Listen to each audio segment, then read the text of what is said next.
Presenter Ruben Onsu mengaku siap menjadi sponsor untuk pernikahan Thorik Halilintar dan Fuji.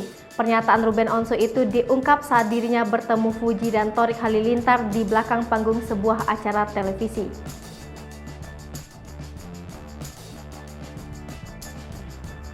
Selain Ruben Onsu, terlihat Raffi Ahmad juga bertemu dengan Fuji dan Thorik Halilintar dalam satu acara.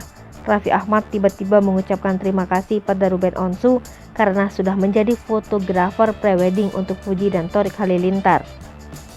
Pernyataan Raffi Ahmad pun disambut tawa oleh Fuji dan Thorik. Adik Atta Halilintar itu menyebut bahwa soal pernikahan masih menjadi rahasia.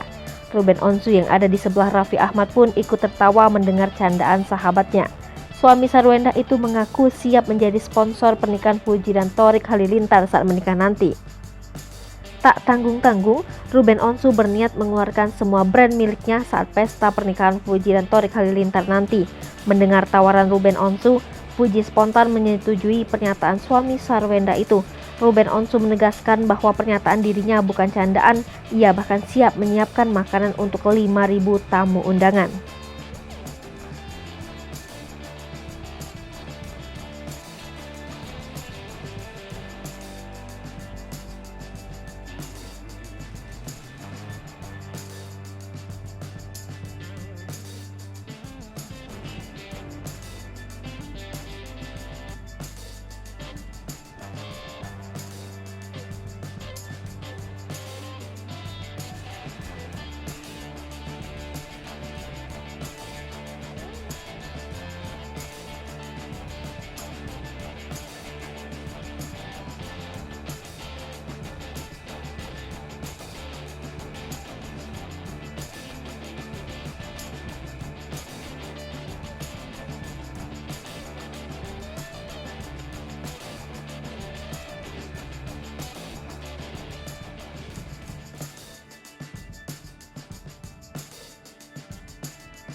Hai pemirsa Sri Popo TV, jangan lupa komen, like, dan subscribe, serta tonton terus